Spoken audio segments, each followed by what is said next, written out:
15वा अध्याय 15वा. या अध्यायामध्ये आपण ऋचिक ऋषी, जमदग्नी मुनी आणि परशुराम यांचे चरित्र बघणार आहोत. पुरुरवाच्या 11व्या पिढीत गाधीचा जन्म झाला. त्याची कन्या सत्यवती.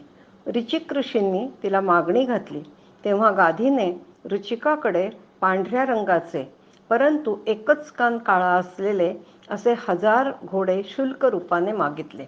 तेव्हा वरुणाकडे जाऊन ऋचिक ऋषींनी तसेच घोडे शुल्क रूपाने गाधीला आणून दिले. या सत्यवती ऋचिकाचा नातू जमदग्नी, जो फार क्रूर स्वभावाचा होता. रेणू ऋषींची कन्या रेणुका हिचे जमदग्नींनी पाणीग्रहण केले. पुढे सत्यवती सर्व लोकांना पवित्र करणारी पुण्यमयी कौशिकी नदी झाली. रेणुका मातेचा पुत्र परशुराम, यांचे यश सर्व जगामध्ये प्रसिद्ध आहे. परशुराम हा भगवंतांचाच अंश होता व हैहय वंशाचा नाश करण्यासाठी त्यांनी जन्म घेतला होता. परशुरामांनी पृथ्वीला भारभूत झालेल्या क्षत्रियांचा 21 वेळा नाश करून पृथ्वीचा भार उतरवला होता. त्यावेळी क्षत्रियांनी संयमशून्य होऊन असे कोणते कृत्य केले होते की परशुरामांना वारंवार त्या वंशाचा संहार करावा लागला, असा प्रश्न राजा परीक्षिताला पडला होता. तेव्हा शुकमुनी त्याला उत्तर देताना म्हणाले, त्यावेळी हैहय वंशाचा अधिपती अर्जुन होता. तो एक अतिशय श्रेष्ठ क्षत्रिय होता. त्याने अनेक प्रकारे सेवा शुश्रूषा करून भगवान नारायणांचे अंशावतार दत्तात्रेयांना प्रसन्न करून घेतले होते व त्यांच्याकडून 1000 हात आणि शत्रूपासून पराजित न होण्याचा वर मागून घेतला होता. त्याचबरोबर इंद्रियांचे अबाधित बळ, अतुल संपत्ती, तेजस्विता, वीरता, कीर्ती आणि शारीरिक बळ सुद्धा त्याने प्राप्त करून घेतले होते. आता तर तो जणू योगेश्वरच झाला होता आणि अणिमादी सर्व सिद्धी त्याला प्राप्त झाल्या होत्या. तो जगात अगदी वायूप्रमाणे सगळीकडे बेधडक विहार करीत असे. त्यामुळे त्याला अत्यंत गर्व झाला व तो बेजबाबदार व मनमानी करीत वागू लागला. एके दिवशी जंगलात शिकार करता करता तो जमदग्नींच्या आश्रमात जाऊन पोचला. जमदग्नींनी पण कामधेनूच्या प्रसादाने अर्जुन, त्याची सेना, मंत्री व इतर सर्वांचे आदरातिथ्य केले. ते पाहून अर्जुनाला कामधेनूचा महिमा कळला. कारण कामधेनूमुळे जमदग्नींना आपल्यापेक्षाही जास्त श्रीमंती प्राप्त झाली आहे हे त्यांच्या लक्षात आले. तेव्हा त्याने कामधेनूलाच तिच्या वासरासह आपल्याबरोबर आपल्या महिष्पतीपुरीला नेले. तो निघून गेल्यावर जेव्हा परशुराम आश्रमात आले तेव्हा त्यांना कामधेनूच्या अपहरणाची गोष्ट समजली. ते ऐकून परशुराम अत्यंत संतापले व आपला भयंकर परशू, बाणांचा भाता, ढाल व धनुष्य घेऊन वायुवेगाने अर्जुनाच्या मागे धावले.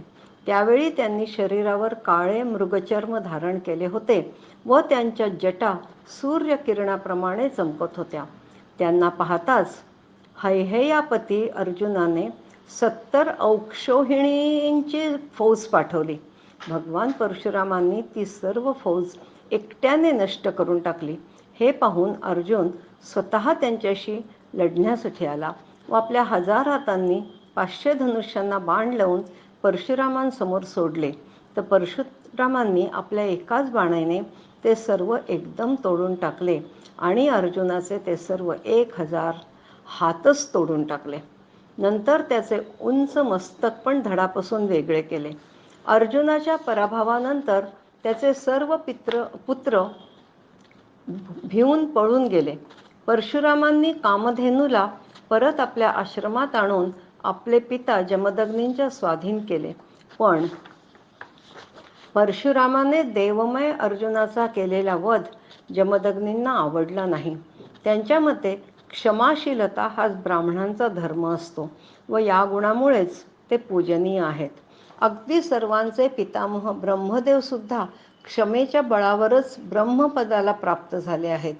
क्षमेमुळेच ब्राह्मणांचे तेज सूर्याच्या प्रभेप्रमाणे चमकते. भगवान श्रीहरी सुद्धा क्षमावान लोकांवरच लवकर प्रसन्न होतात. सार्वभौम राजाचा वध ब्राह्मणाच्या हत्येपेक्षाही अधिक पापमय आहे. त्यांनी शेवटी परशुरामांना भगवंतांचे पुण्यस्मरण करीत तीर्थयात्रा करून आपले पाप धुवून टाकायला सांगितले. हरिओम. स्कंध 9 अध्याय 16. परशुरामांकडून झालेला क्षत्रियांचा संहार आणि विश्वामित्रांच्या वंशाची कथा आपण ह्या अध्यायात बघणार आहोत. आपले पिता जमदग्नी यांनी केलेल्या उपदेशानुसार परशुरामांनी एक वर्षभर तीर्थयात्रा केली आणि मग परत आपल्या आश्रमात आले. एकदा रेणुका माता गंगेवर महर्षी जमदग्नींच्या हवनासाठी पाणी आणायला गेली असताना तिने गंधर्वराज चित्ररथ अप्सरांबरोबर जलविहार करताना पाहिले आणि ती ते पाहत थोडा वेळ तेथेच उभी राहिली. ती थोड्याच वेळात लगेच भानावर आली व लगबगीने पाणी घेऊन आश्रमातही गेली. या घटनेला महर्षी जमदग्नींनी पत्नीचा मानसिक व्याभिचार हे नाव दिले व त्यावर शिक्षा म्हणून आपल्या पुत्रांनाच त्यांच्या मातेला ठार करण्याची आज्ञा केली. परंतु तसे करायला कोणीही धजावले नाहीत. तेव्हा जमदग्नींनी परशुरामांना आज्ञा केली. पित्याच्या आज्ञेनुसार मातेसह आपल्या सर्व भावांनाही त्यांनी ठार केले. कारण आपल्या पित्याचे योग सामर्थ्य व तपश्चर्येचा प्रभाव त्यांना चांगलाच ठाऊक होता. काहीतरी तेवढेच गंभीर कारण असणार, त्याशिवाय ते अशी आज्ञा देणार नाहीत हे परशुरामांनी ओळखले होते. परशुरामांच्या या कृत्यामुळे जमदग्नी प्रसन्न झाले व त्यांनी परशुरामांना हवा तो वर मागण्यास सांगितले. तेव्हा परशुरामांनी आई व सर्व भावंडांना जीवित करण्यास सांगितले. हाच त्यांनी वर मागितला व त्याचबरोबर त्यांना कोणी मारले ह्याचे स्मरणही होऊ नये असा पण वर मागितला. जमदग्नींनी तथास्तु म्हटल्याबरोबर सर्व उठून बसले, जणू काही घडलेच नव्हते. इकडे तो 1000 हात असलेल्या अर्जुनांच्या 10,000 पुत्रांना आपल्या वडिलांच्या वधाची आठवण होत असे व ते बेचैन होऊन जात. एके दिवशी जमदग्नी आपल्या आश्रमात ध्यानाला बसलेले असताना माता रेणुका पण त्यांच्या आसपास त्यांच्या तैनातीला असताना अर्जुनाचे 10,000 पुत्र त्यांच्या आश्रमात आले व जमदग्नींचे मस्तक छाटून घेऊन गेले. माता रेणुका अत्यंत व्याकुळ होऊन आपल्या पुत्रांना हाक मारू लागली. तेव्हाच परशुराम आले. त्यांनी आपल्या पित्याचे शरीर आपल्या भावांकडे सोपवले व हातात परशु घेऊन क्षत्रियांचा संहार करायचाच या निश्चयाने अर्जुन पुत्रांचा पाठलाग केला व बघता बघता त्याने अर्जुनाच्या 10,000 पुत्रांची मस्तके छाटली व त्या छाटलेल्या मस्तकांचा एक मोठा पर्वतच उभा केला. त्यांच्या रक्ताची नदी पण वाहू लागली. भगवान परशुरामांच्या लक्षात येत होते, क्षत्रिय दिवसेंदिवस जास्तीच अत्याचारी होऊ लागले होते. म्हणून पिता जमदग्नींच्या वधाचे निमित्त करून त्यांनी 21 वेळा पृथ्वी निक्षत्रिय केली. नंतर आपल्या पिताचे धड आणून त्यांच्या धडाला जोडले आणि संज्ञांच्या द्वारे सर्व देवमय आत्मस्वरूप भगवंतांचे पूजन केले.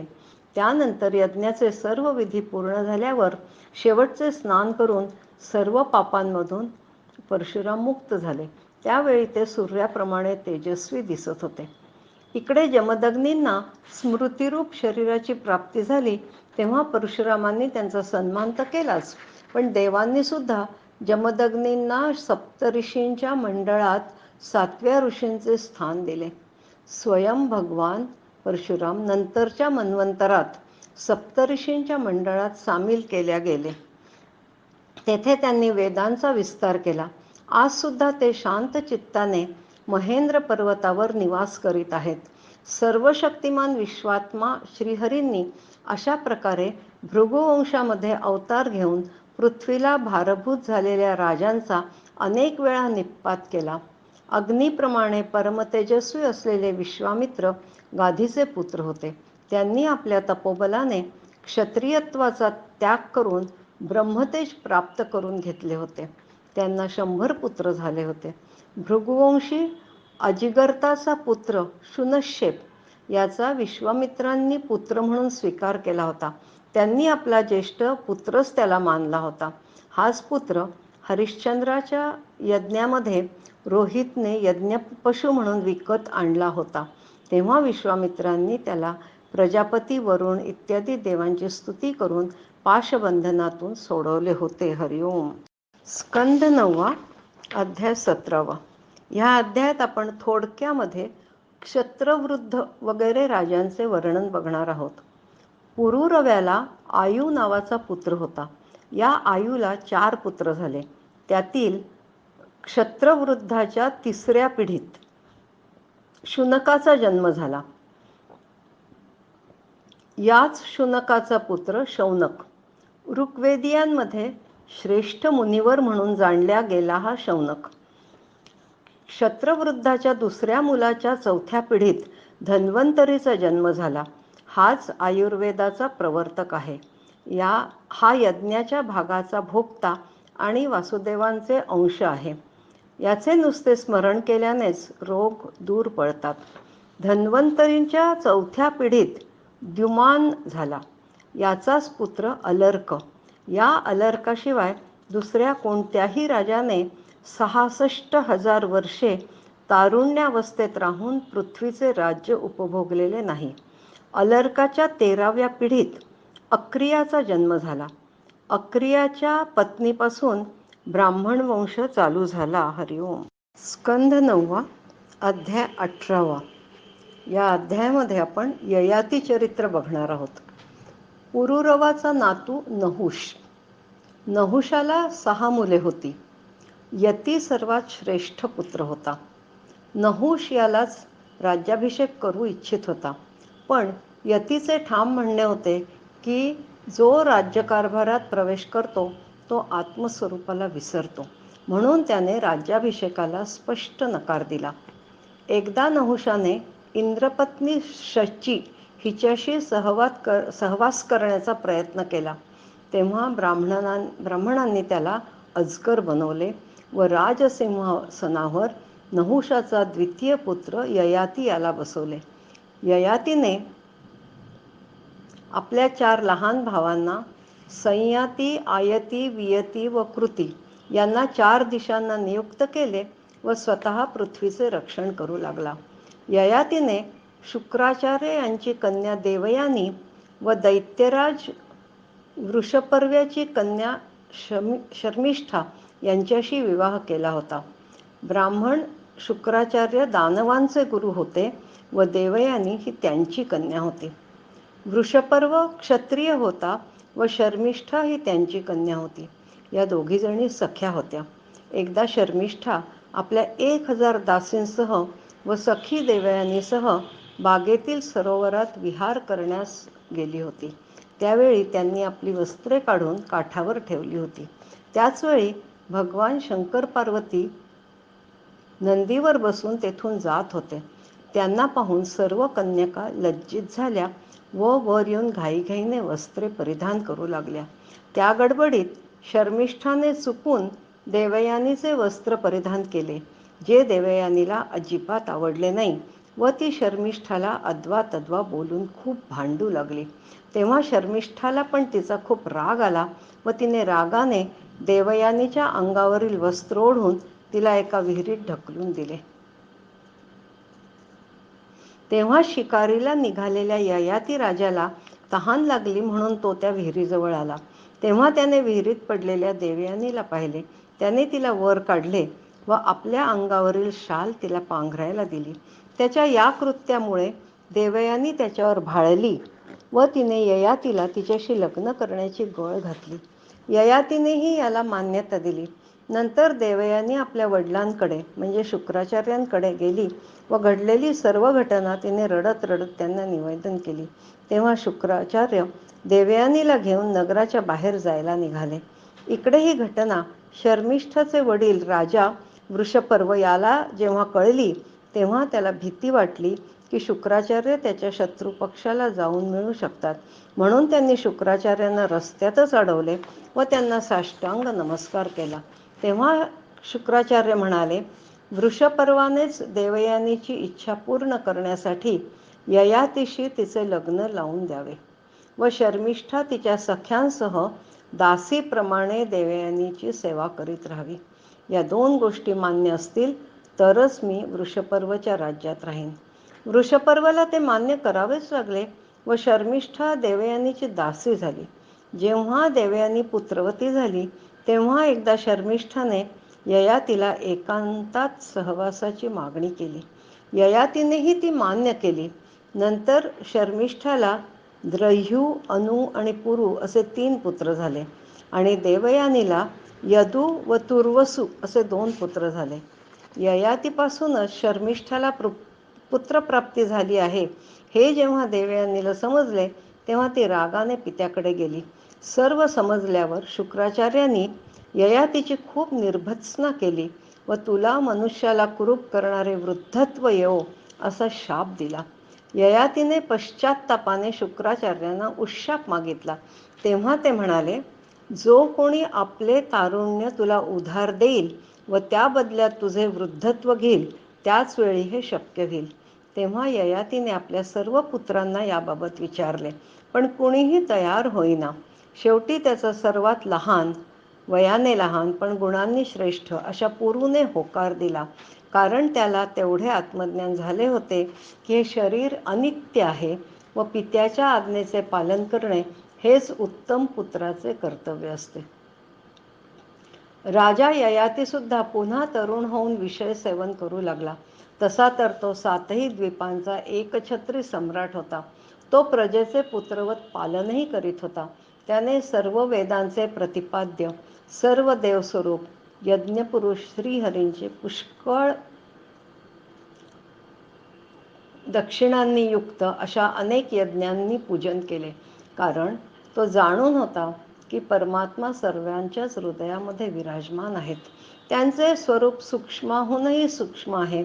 त्या सर्व शक्तिमान, सर्वव्यापी भगवान श्रीनारायणांना आपल्या हृदयात स्थापन करून ययातीने निष्काम भावनेने त्यांचे पूजन केले.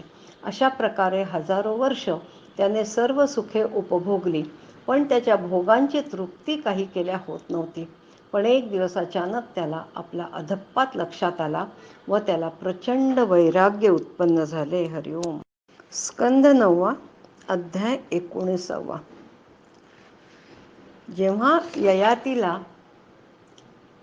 आपल्या अधप्पाताची लक्षणं लक्षात आली आणि त्याला जेव्हा प्रचंड वैराग्य प्राप्त झाले तेव्हा त्याने केलेला गृहत्याग आपण ह्या अध्यायात बघणार आहोत. अतिसुख लोलुपतेमुळे स्वतःचा झालेला अधप्पात जेव्हा ययातीच्या लक्षात आला तेव्हा तो पुरूला म्हणाला, विषयाबद्दलची आसक्ती असणे ही एक मनुष्य जीवनाची शोकांतिकाच होय. विषय भोगल्याने भोगवासना कधीही शांत होऊ शकत नाहीत. उलट आगीत तूप टाकल्यास ती जशी अजूनच भडकते त्याचप्रमाणे भोग घेतल्यामुळे भोगवासना अजूनच उफाळून येतात. त्या कधीच शांत होऊ शकत नाही. या विषयांची इच्छाच मनुष्याच्या दुःखाचे उगमस्थान आहे. शरीर म्हातारे होत जाते पण इच्छा कधी म्हाताऱ्या होत नाहीत. मनुष्य इतका अज्ञानी असतो ज्यामुळे त्याला विषयभोगांचा त्याग करणेही जमत नाही. म्हणून जो स्वतःचे कल्याण इच्छितो त्याने वासनांचा तत्काळ त्याग केला पाहिजे. पुरुषाने तर आपली बहीण अथवा मुलगी इतकेच काय आपल्या आईबरोबर सुद्धा एकांतात एका आसनावर बसू नये. कारण इंद्रिये इतकी बलवान असतात की ती मोठमोठ्या विद्वानांना सुद्धा विषयांकडे ओढून नेतात. यापुढे मात्र मी भोगांच्या वासनांचा त्याग करून आपले अंतःकरण परमात्म्यात ठेवून शीत उष्ण, सुख दुःख इत्यादी द्वंद्वांच्या पलीकडे जाऊन अहंकारातून मुक्त होण्याचा प्रयत्न करणार आहे. इहलोक परलोक सर्व मिथ्या आहेत. त्यांचे भोग मिथ्या आहेत. त्यांच्या चिंतनानेच जन्म मृत्यूरूप संसाराची प्राप्ती होऊन आत्मनाश होतो. म्हणून जर माणूस या सर्वांपासून अलिप्त राहिला तरच आत्मज्ञान होते. नंतर ययातीने पुरूला त्याचे तारुण्य परत केले व आपले म्हातारपण परत घेतले व सगळ्या भूमंडळावरील संपत्तीला योग्य अशा पुरूचा आपल्या सिंहासनावर राज्याभिषेक करून त्याच्या इतर भावंडांना पण त्याच्या स्वाधीन करून तो वनामध्ये निघून गेला.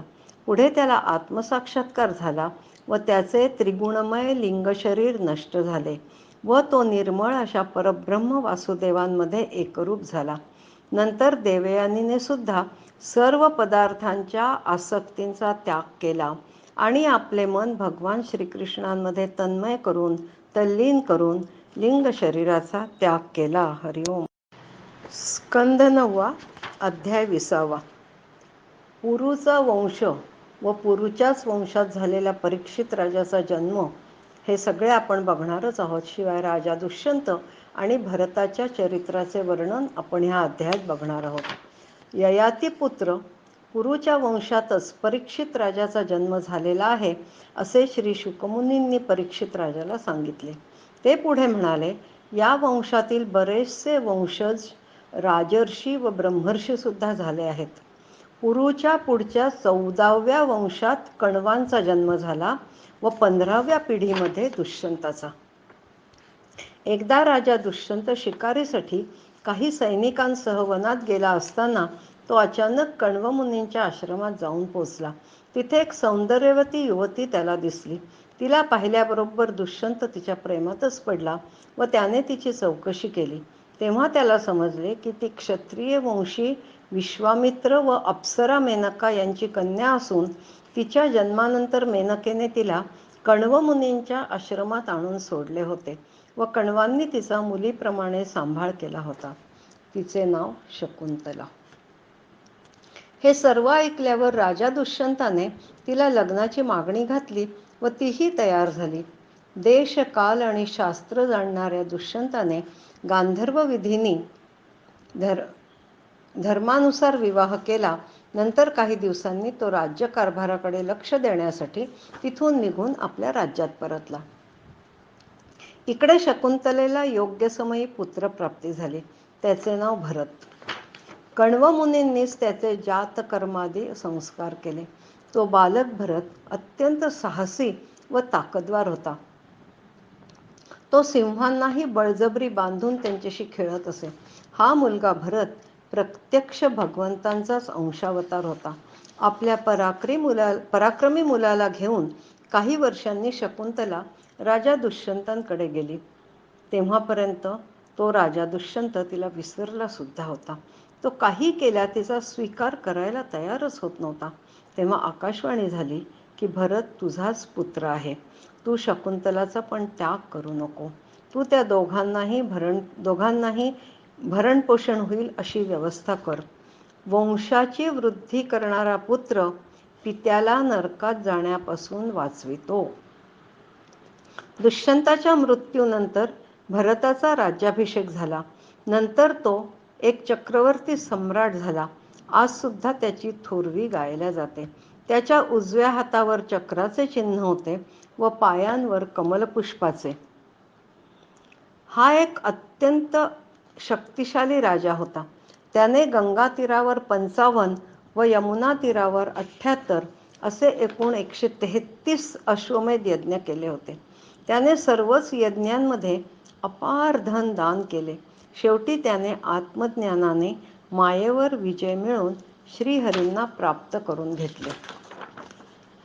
विदर्भ राजाच्या 3 कन्या भरताच्या आवडत्या पत्न्या होत्या. एकदा भरताने त्यांना सांगितले की त्यांचे पुत्र त्यांना अनुरूप नाहीत. हे ऐकल्यावर त्यांचे पुत्र राजा भरताला अनुरूप नाहीत, केवढे मोठे वाक्य बोलून गेला.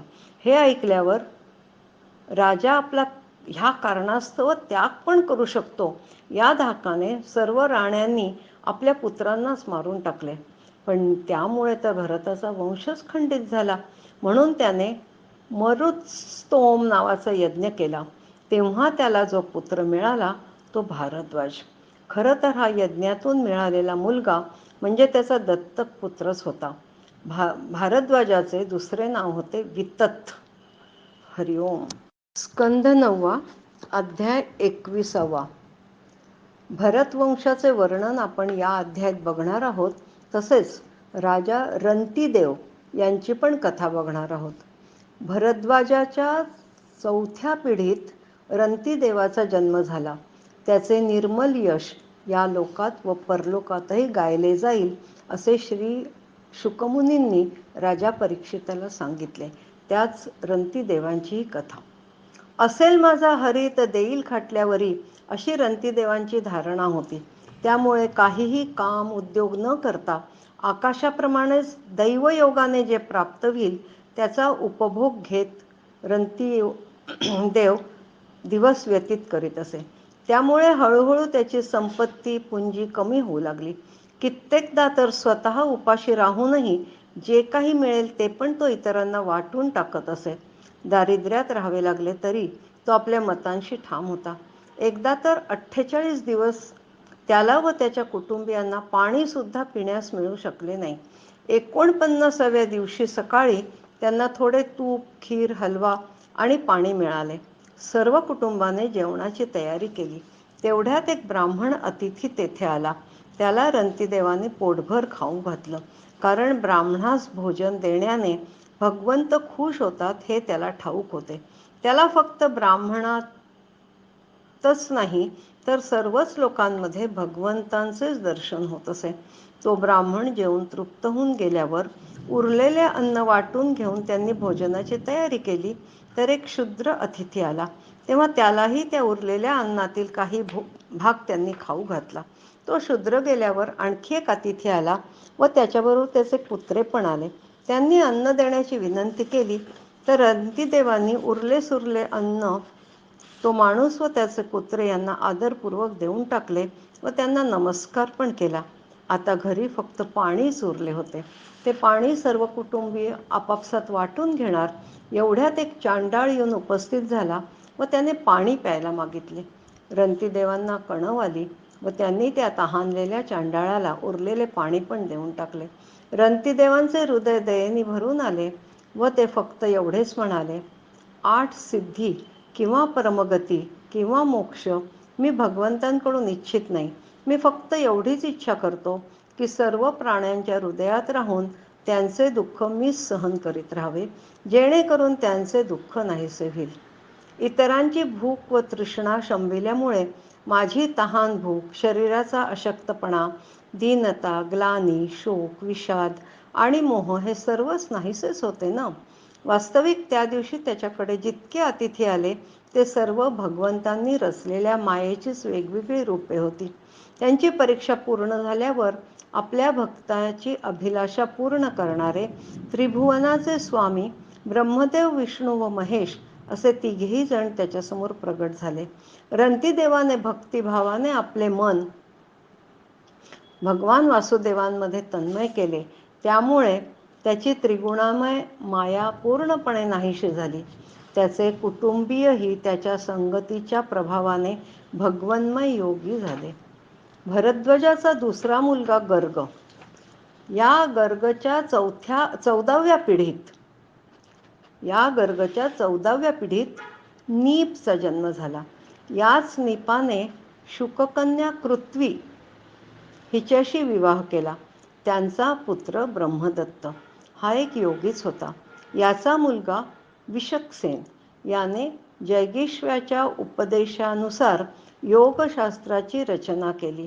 गर्गच्या 4थ्या पिढीतील अजमिढाचा भाऊ द्विमिड याच्या 9व्या पिढीत कृतीचा जन्म झाला. याने हिरण्यनाभापासून योगविद्या प्राप्त केली होती व प्राच्यसाम नावाच्या ऋचांच्या 6 संहिता रचल्या होत्या. अजमिढाच्या दुसऱ्या पत्नीपासून झालेल्या 7व्या पिढीत मुग्दल, यविनर, बृहदिषु, कांपिल्य व संजय असे 5 पुत्र होते. त्यांनी 5 देशांवर शासन केले म्हणून त्यांना पंचाल असे सुद्धा म्हणतात. मुग्दल याला जुळे झाले. त्यातील पुत्राचे नाव दिवोदास तर कन्येचे नाव अहल्या होते. याच अहल्येचा विवाह पुढे गौतम ऋषींशी झाला. गौतमाचा नातू सत्यधृती हा धनुर्विद्येमध्ये निपुण होता. याला उर्वशीपासून पुत्र कृपाचार्य व कन्या कृपी झाली. याच कृपीचा विवाह पुढे द्रोणाचार्यांशी झाला. हरिओम. स्कंध 9 अध्याय 22. या अध्यायामध्ये पांचाल, कौरव आणि मगध देशीय राजांच्या वंशांचे वर्णन येणार आहे. आता शुकमुनी राजा परीक्षिताला सांगतात, दिवोदासाच्या 4थ्या पिढीत द्रुपदाचा जन्म झाला. याचीच कन्या द्रौपदी व पुत्र धृष्टद्युम्न. रंतीदेवांच्या 4थ्या पिढीतील राजा अजमीढ याच्या पुत्राचा संवरणाचा विवाह तपती हिच्याशी झाला होता व तिच्यापासूनच कुरुक्षेत्राचा स्वामी कुरु याचा जन्म झाला. तपती सूर्यकन्या होती.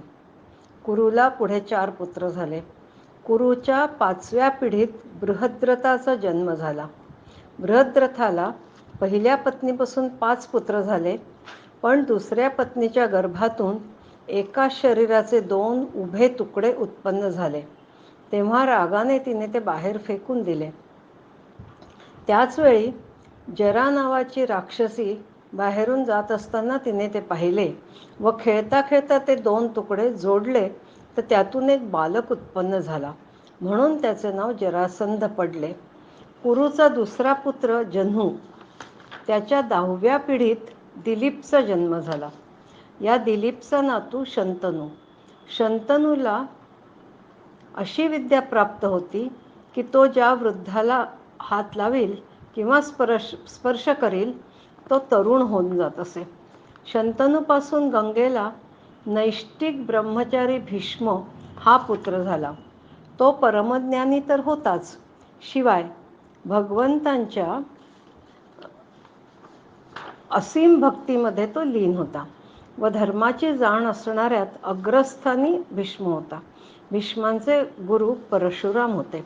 शंतनूला दाशराज नावाच्या कोळ्याची कन्या सत्यवती हिच्यापासून चित्रांगद व विचित्रवीर्य असे 2 पुत्र झाले. शंतनूशी विवाह होण्यापूर्वी सत्यवती व पराशर यांना भगवंतांचे साक्षात कलावतार वेदसंरक्षक भगवान कृष्णद्वैपायन व्यासमुनी झाले होते. हे व्यासमुनी म्हणजे शुकमुनींचे वडील. एकदा विचित्रवीर्याने एका स्वयंवरातून काशीराजाच्या कन्या अंबिका व अंबालिका यांना जबरदस्तीने उचलून आणले व त्यांच्याशी विवाह केला होता. पण हा विचित्रवीर्य संतान होण्यापूर्वीच मेला.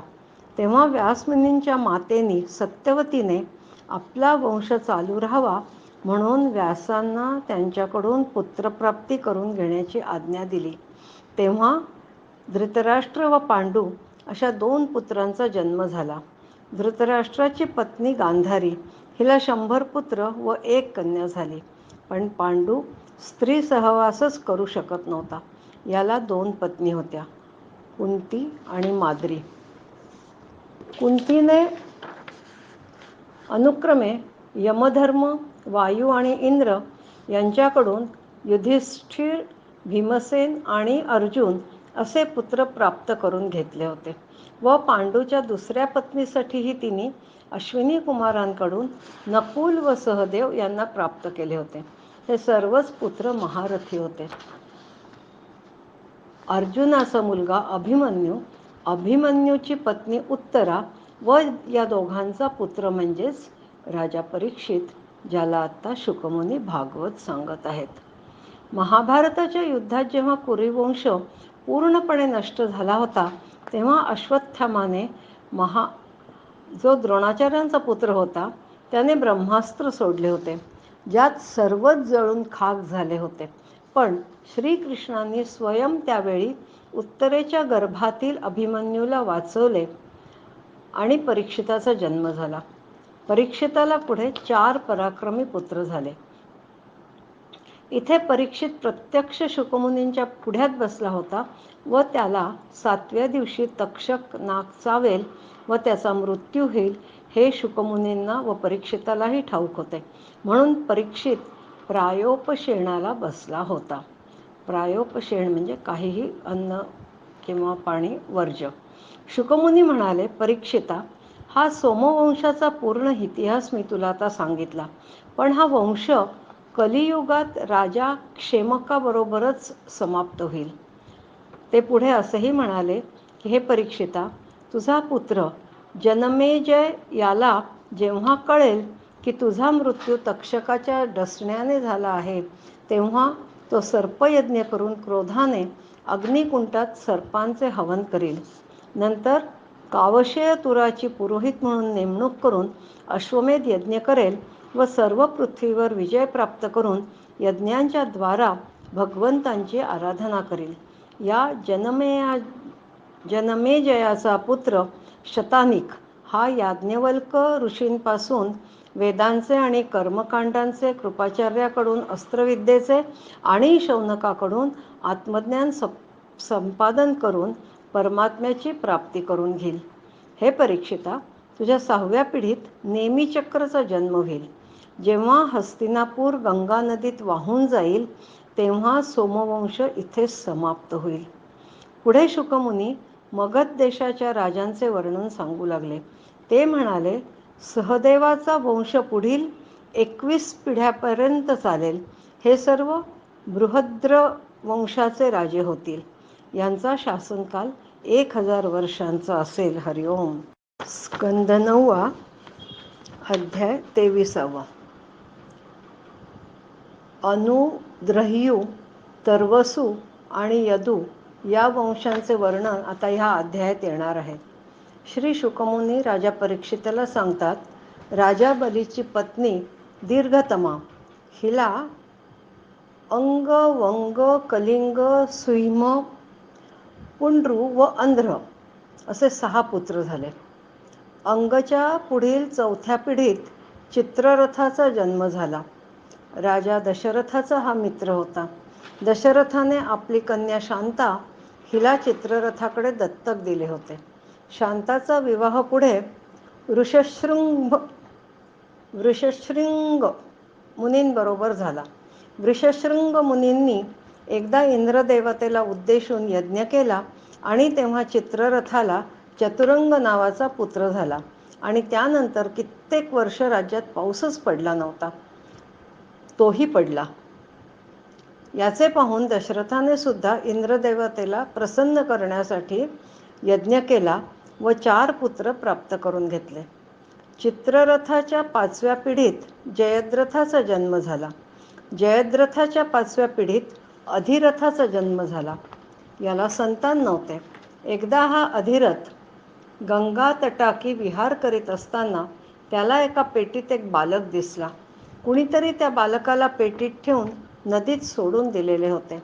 अधिरथाने यालाच आपला पुत्र मानला व हाच महाभारतातील कर्ण.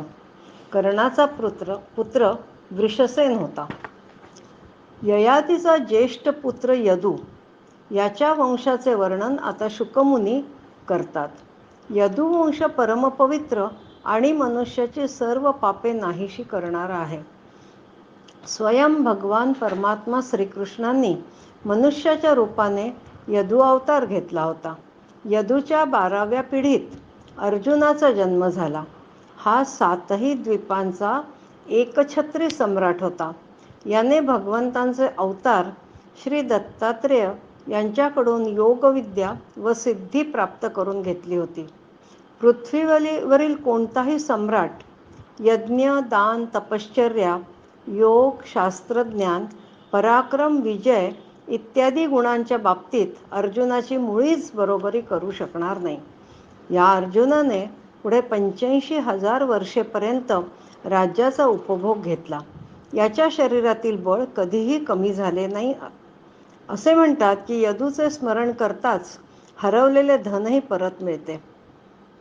यदूच्या 22व्या पिढीत शशबिंदूचा जन्म झाला. तो पण परमयोगी, महान, भोगेश्वर्य संपन्न आणि अत्यंत पराक्रमी होता. तो 14 रत्नांचा स्वामी होता आणि युद्धात सदैव अजिंक्य होता. यदूच्या 28व्या पिढीत जामदचा जन्म झाला.